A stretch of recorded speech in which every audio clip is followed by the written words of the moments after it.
Is brought to you by Health Quest Radio with Dr. David Kolbaba. Saturday mornings at 11. Visit healthquestradio.com.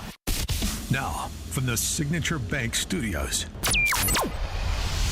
this is Chicago's Morning Answer with Dan Proft and Amy Jacobson on AM 560. The Answer.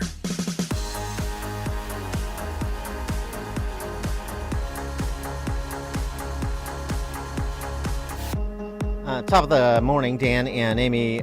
Before we get to financial matters, a good email on the question posed by BLM Brandon, 30,000 Ukrainians in Chicago, and nobody talks about them. Why are people talking about people from South America and Latin America sleeping on the floor in police stations and in tents on sidewalks and so forth? This email: the Ukrainian immigrants fleeing the war are required to have sponsors who will guarantee housing and support for them. Oh, what a concept. That's why many of them start out living with family and friends who are already living here. They tend to be highly educated. At my church, we have people who are engineers, pharmacists, college professors, social workers, teachers. The Ukrainian community has been very supportive of the new arrivals, helping them file for work visas, driver's license, and so forth. So that's the difference, it turns out. It has nothing to do with race. Gosh. What an interesting development. Maybe the next time he poses that question, somebody can point that out to BLM Brandon when he's trying to race hustle his way out of this chaos that he has engineered. Thank you for that email. Appreciate that.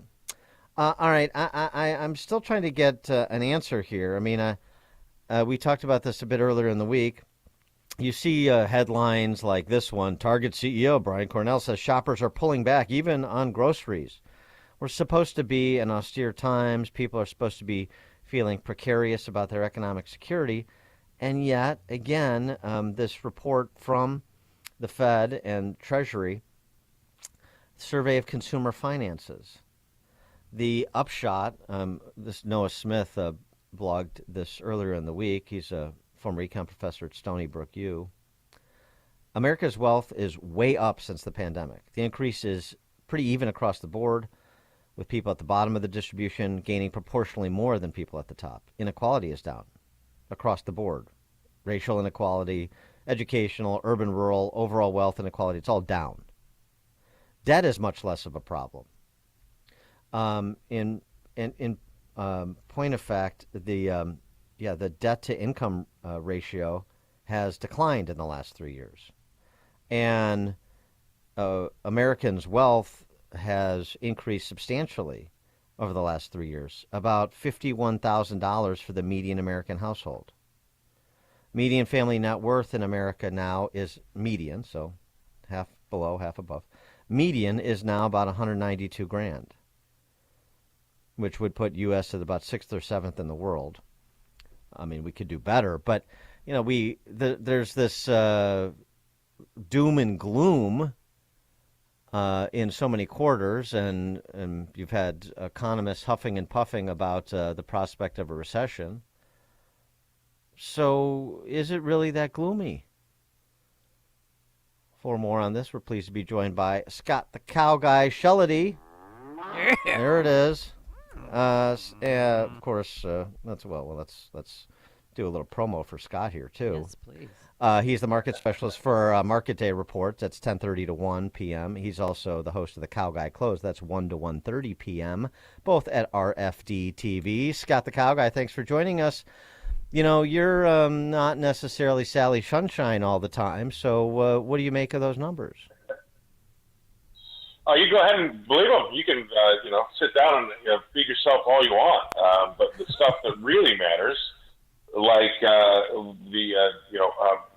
delinquencies on auto loans, foreclosures, credit card balances, all the stuff that is real, that comes across the desk is flashing yellow or red about we should really start to pay attention.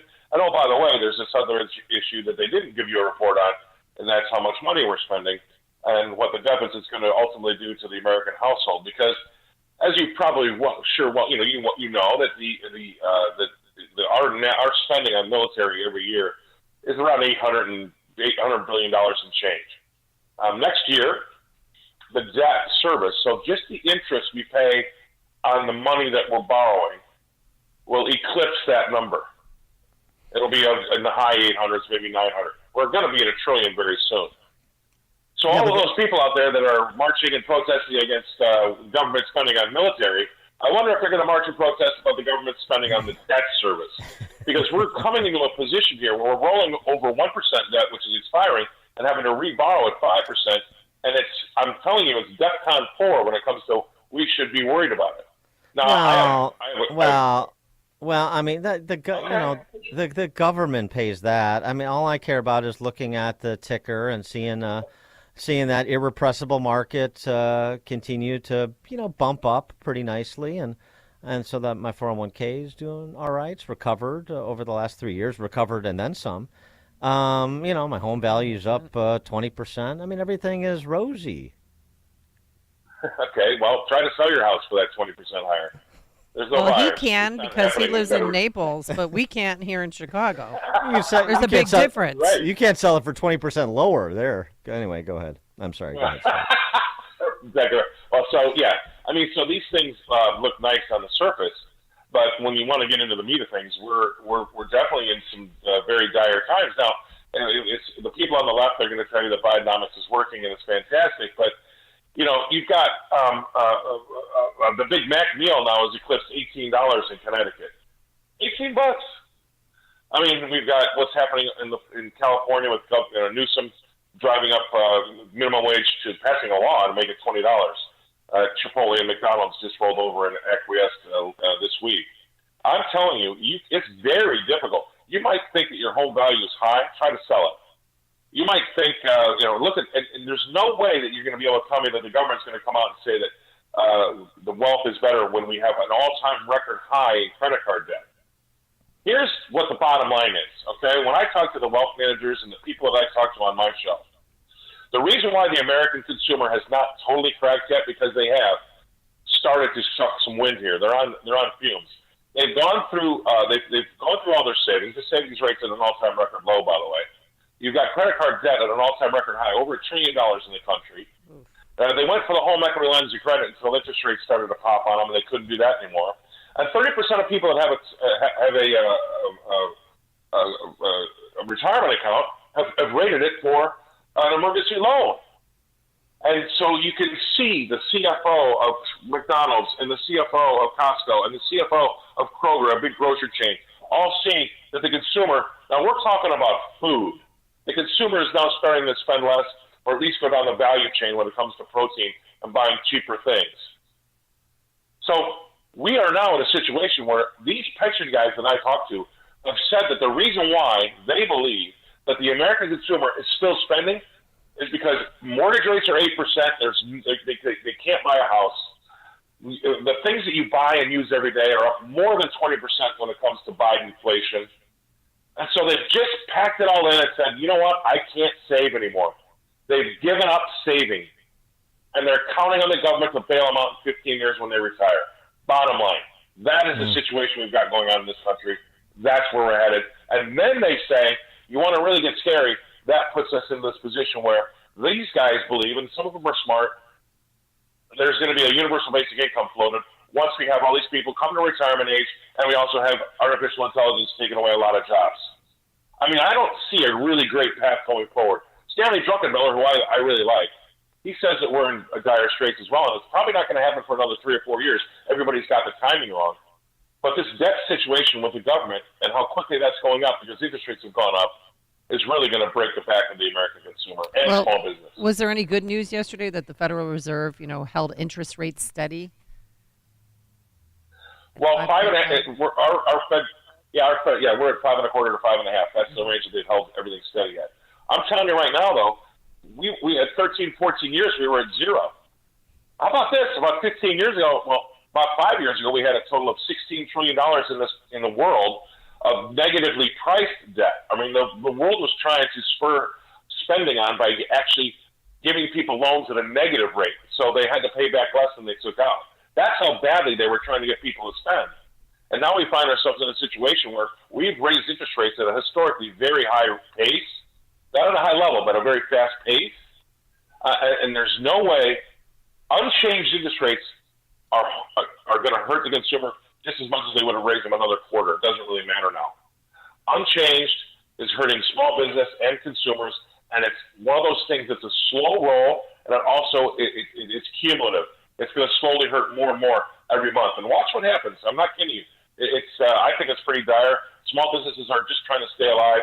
You have to raise prices to stay in the game, but people are starting to push back from that, says the CFO of Walmart, Costco programming.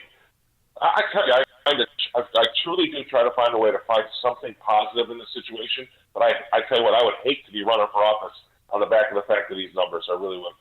Do you think the Fed is done raising rates? They're going to hold serve and see how things work out over the next several months? Well, I think it's going to be hard for them to raise rates going into Christmas. I mean, even they'll say that they're agnostic and they don't think about that stuff, but they do. Okay. And the things that the Fed looks at, though, I think are problematic. Number one, they look at the unemployment rate, and you know what? I think this unemployment rate is suffering from COVID ills, and it's going to take another 2 or 3 years for us to kind of come out of it and get a real true handle on it, because there's so many part-time jobs and so many second and third jobs in that number that it's really, I don't believe, a true reflection, and it's going to take some time to come through the system because of what we did to this economy in 2020. And the other thing that they look at is this JOLTS number, this job openings number, which I'm not a big one of. I've never really looked at it, but that's another one where if you're, all the jobs out there that people want, the job openings versus people that are looking, that's still at a pretty hot rate. And then you've got, say, inflation with crude oil. As crude oil goes up because of the problems in the Middle East, all of those things are inflationary. And then lastly, you got the UAW settling for 40% or 25% wage increases, as well as UPS, as well as American Airlines. All that wage price pressure is also going to push up inflation in some areas, as well as the $20 an hour in California. There's going to be things that the Fed looks at that could say to them, we need to raise again. But the American consumer and small business just can't handle it. I'm looking at investors.com right now, Investors Business Daily. Dow rally continues. We're going to rally right through the end of the year, I presume. All right. I mean, what's your handle on the market? All these predictions about a pullback or a correction in the fourth quarter or the first quarter of next year. Do you subscribe to those predictions? No. I think that a 5% interest rate on 2-year money or 3-month money is a much better bet right now when we wait to see what happens with the Middle East, China, Taiwan, Russia, Ukraine, our own economy. When the government's going to give you 5% interest and a tax break to sit out on the sidelines and wait and see what happens, I think that's a fantastic alternative at this moment in time. It hasn't been there for a long time, so people aren't used to it. But the average return on the stock market over the last 50 years is like 7%. So you're just underneath that to sit it out for a little while and wait to see what happens. Because I tell you, the best piece of research I've read this week was written by somebody that said, go back and read what was going on in 2008, the summer of 2008. Nobody saw what was coming. They were still saying the same things that you're saying right now about it's rosy, get in the market, everything's fine. So these types of things, again, are cumulative. It's like what Hemingway said about, bankruptcy. Bankrupt, yeah. It starts off really slow, but all of a sudden, it's all at once. That's exactly what we're facing here. So I would be very cautious. I mean, I would be. And, and I'll tell you from a family point of view, we moved half of my family's money into interest rate bearing securities rather than have it be risking the market. I'm still in the market a little bit, but I tell you what, we've never gone this far into interest rates. Bitcoin.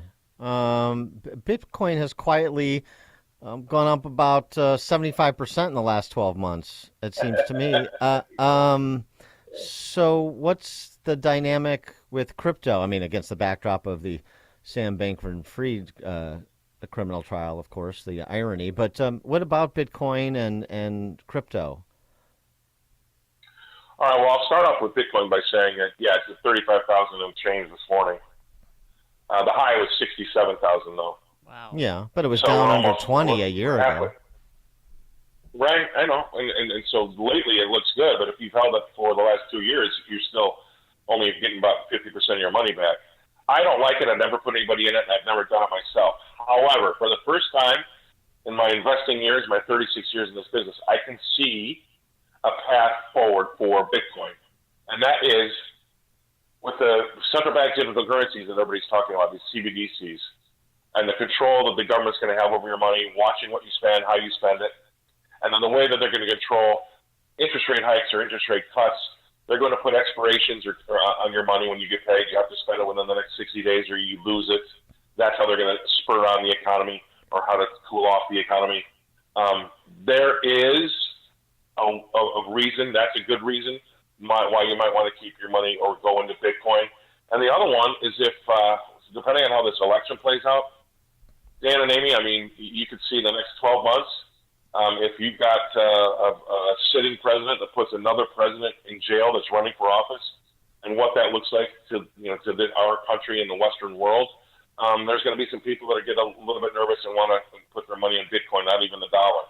So I see 1.5 reasons why you might start to want to think about Bitcoin, the biggest one being central bank digital currencies, and the second one being some unrest depending on what happens with Donald Trump and his legal issues. You know, Scott, I remember when you were able to predict that President Trump, well, then candidate Trump was going to win the election. What are you predicting this time around? I can't predict because there's so many things that, they're not letting nature take over, right? This administration has broken the laws of nature at every single turn. They try to tell you that defunding the police was going to make you safer. They're going to try to tell you that having no border is more equitable. I mean, everything they tell you breaks the laws of nature. Now they're doing it again with the election, and I don't have a good feel because it's not happening naturally. I don't know what happens with the courts. I can't predict that. And I think it's really perverse to watch this play out when it comes to Republicans because all these debates are running for who's going to be the second ugliest girl, at the wedding. I mean, I don't understand. Whatever happens to Donald Trump, I know that's why DeSantis or whomever's going to stick to it, seeing what happens if there's an existential threat with him and he has to take himself out. But it's very, very odd. I don't see the country, though, going in the same direction, re-electing Biden. So they might re-elect a Gavin Newsom, but I don't see him re-electing Biden. I think he's done, but that doesn't mean the Democrats don't retain. Scott, the host of the Cow Guy Close, 1 to 1:30 p.m., both at RFD-TV. Scott, the Cow Guy, thanks as always. Appreciate it. All right, man. Have a great weekend. Thanks. You too. And he joined us on our turnkey.pro answer line. Listen to Dan and Amy on your smartphone. Download the AM560 mobile app today at 560theanswer.com/mobile.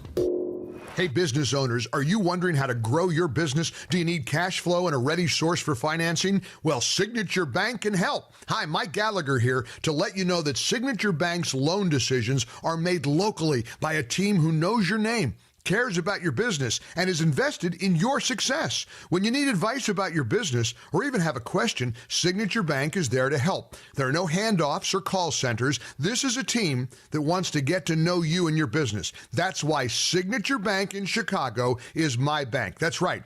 I'm a customer. When I call, someone picks up the phone on the other end. And with Signature Bank, I can securely bank anywhere, anytime. Reach out to my friends at Signature Bank. Call 773-467-5630. That's 773-467-5630. Or visit them online at signaturebank.bank. Signaturebank.bank. Your business could be Signature Bank's next success story. Member FDIC, Equal Housing Lender.